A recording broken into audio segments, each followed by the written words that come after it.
देखिए, महायुद्ध के बीच सबसे बड़ा संकट हवाई यात्रा को लेकर हो रहा है। मिडिल ईस्ट से गुजरने वाले विमान अब लंबा रूट लेकर यात्रा कर रहे हैं। यात्री विमान मिडिल ईस्ट के कई देशों में एयर स्पेस का इस्तेमाल नहीं कर रहे हैं और इसका फ्लाइट रेडार वीडियो सामने आ चुका है, जिसमें मिडिल ईस्ट के आसमान में एक खाली घेरा आपको बना हुआ दिखेगा। जैसा इस तस्वीर में भी आप देखिए, पूरा इलाका खाली है क्योंकि वहां पर कोई भी विमान यहां पर उड़ता हुआ बिल्कुल भी नहीं दिख रहा है। पूरा असर हुआ है। देखिए, रुविंदर जी भी लगातार हमारे साथ यहां पर मौजूद हैं।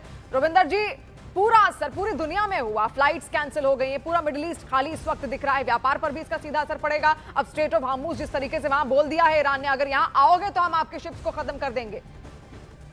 जी हाँ, एब्सोल्युटली। जैसे एयर ट्रैवल आप बात करिए तो इंसानों की ट्रैवल हो गई ना, आपका कार्गो भी तो होता है, ट्रेड भी तो होता है, इंपोर्ट एक्सपोर्ट होते हैं। भारत से सामान यूरोप जाता है, यूरोप से भारत आते हैं, ट्रेडिंग होती है दुनिया भर में, राइट। वो ट्रेडिंग इम्पैक्ट हो रही है और ट्रेडिंग में एक्चुअली और कार्गो में डबल इम्पैक्ट पड़ रहा है। एक तो जो जहाज है, इनको अब रेड सी से ना होके पूरा अफ्रीका से घूम के आना पड़ता है, तो टाइम ज्यादा हो गया, टाइम ज्यादा हो गया तो खर्चा ज्यादा हो गया, और उसके अलावा टाइम ज्यादा खर्चा ज्यादा।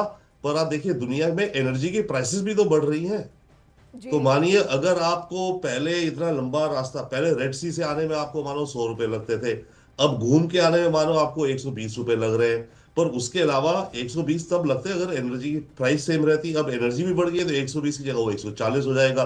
तो दैट मीन्स कि इंटरनेशनल ट्रेड में बहुत फर्क पड़ेगा, इम्पैक्ट होगा, पर्सनल ट्रैवल में होगा। और जो आप जैसे कह रही है, आपके कोलीग कह रहे हैं, ये रीजन ऑलरेडी एक वॉर में चला गया है, कॉन्फ्लिक्ट जोन में चला गया है, लेयर बाय लेयर गया है। ईरान का देखिए, पहले इजराइल ईरान, ओके ठीक है, पर ईरान ने जो रिवर्ट किया वो करा उसने पहले अमेरिकन बेसिस पे कहने को, in Dubai, Abu Dhabi, Qatar वगैरह एयर बेसिस के बाद वो अमेरिका के जो दूसरे इंटरेस्ट थे, जो सिविलियन भी हो में भी एम्बेसीज, उन पर अटैक करना शुरू करा, राइट। अब उसके अलावा जो ईरान ने कल जो गेम बदली, और अभी तक तो था ठीक है, ईरान अटैक कर रहा है गल्फ में जो देश है, जो अमेरिकी इंटरेस्ट है वहां पे, right. But now yesterday they started hitting Qatar का एलएनजी एक्सपोर्ट टर्मिनल, जो सबसे बड़ा, जहां से कतर का एक्सपोर्ट होता है, करीब 80 मिलियन आई थिंक टन्स की कैपेसिटी है उसकी, जो नेचुरल गैस सबसे बड़ा टर्मिनल कतर में, उसको उन्होंने अच्छा डैमेज किया है, वो कल बंद हो गया है। उसके अलावा कल ही इन्होंने अरामको, जो सऊदी अरेबिया है, सऊदी की जो सबसे लार्जेस्ट हमारी मानो भारत की ओएनजीसी टाइप है, अरामको पे अटैक किया। अरामको पे अटैक ज्यादा बड़ा नहीं हुआ, वो छोटा हुआ शायद, बट डायरेक्ट अब ये अरब कंट्रीज की इकोनॉमिक इंफ्रास्ट्रक्चर को डायरेक्ट हिट कर रहे हैं जी। और नुकसान चाहे छोटा हो या बड़ा हो, नुकसान होता है, और ये तमाम जितने भी अरब नेशन से इस वक्त महसूस कर भी रहे होंगे। इन्वेस्टर्स भी इससे सीधे सीधे प्रभावित यहाँ पर होंगे। और आपने देखा भी, हमने खबर भी यहाँ पर दिखाई दी, किस तरीके से कई सारे लोग अब लगातार वापस लौट रहे हैं, उन जगहों को खाली कर रहे हैं जो रियाद या फिर दुबई, ऐसे तमाम क्षेत्रों में पलायन भी देखने को मिल रहा है। और देखिए, इस बीच ईरानी हमले के बाद दुबई से ऐसी कई तस्वीरें सामने आई हैं जो वहां के लोगों में सुरक्षा का भरोसा बढ़ाती हैं। दुबई के एक मॉल में अचानक से यूएई के राष्ट्रपति और रक्षा मंत्री पहुंच गए। आम लोगों के बीच वो मॉल में टहलते हुए दिखे हैं। आप देखिए, लोगों के बीच उनसे बातचीत भी यहां पर की गई। और यूएई के राष्ट्रपति की ये विजिट ऐसे वक्त में हुई है जब दुबई में ईरान की ओर से एक के बाद एक कई हमले हुए। लोगों के बीच भरोसा बढ़ाने के लिए राष्ट्रपति का ये दौरा यहां पर देखने को मिला है। और वहीं ईरान ने दुबई को टारगेट करने के लिए अपने सबसे कुख्यात ड्रोन का इस्तेमाल तेज कर दिया। ईरान के शाहिद ड्रोन ने दुबई को टारगेट बनाया। दुबई वो जगह है जिसे दुनिया का सबसे सुरक्षित टैक्स हेवन कहा जाता है, लेकिन अब वहां पर धमाकों की गूंज से हाहाकार मचा हुआ है। Oh my God.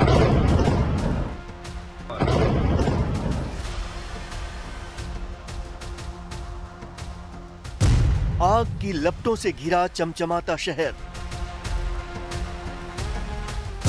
Iran America जंग का यूएई पर असर।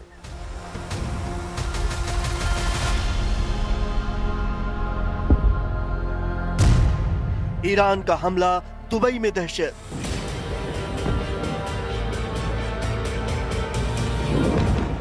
ईरान के हमलों की गूंज दुनिया का टैक्स हेवन माने जाने वाले चमचमाते शहर दुबई में सुनाई दे रही है। दुबई एयरपोर्ट पर किस तरह अफरा तफरी मची है, इन तस्वीरों में देखिए। सायरन की तेज आवाज के बाद दुबई एयरपोर्ट पर मौजूद सभी कर्मचारी और अधिकारी पार्किंग में छिपते दिखे। दुबई में ये दहशत ईरान के उन हमलों को लेकर है जिसकी वजह से दुनिया के सबसे व्यस्त अंतर्राष्ट्रीय ट्रांजिट दुबई इंटरनेशनल एयरपोर्ट पर उड़ानों का संचालन अनिश्चित काल के लिए रोक दिया गया।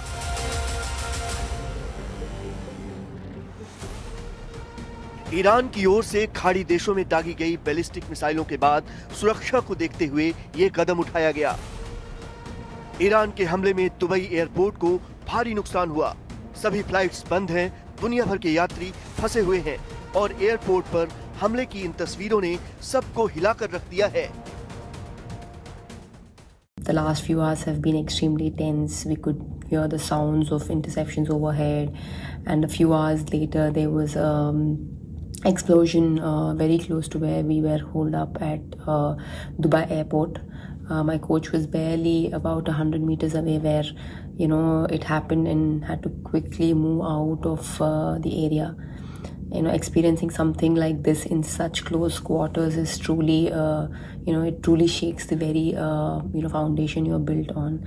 And you never expect these things to happen to you or anyone close to you, but sometimes situations are beyond your control. Currently, we are safe now and have been moved to a more secure place.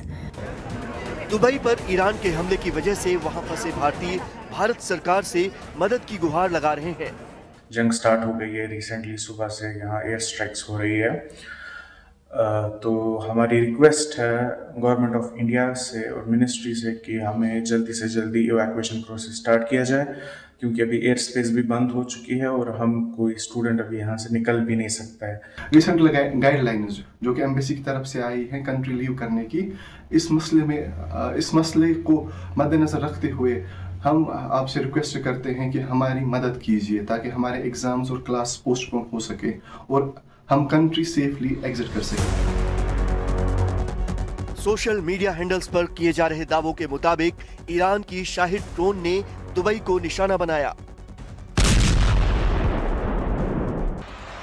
पर्यटन स्थल palm Jumeirah में भी भीषण हमले की खबर है।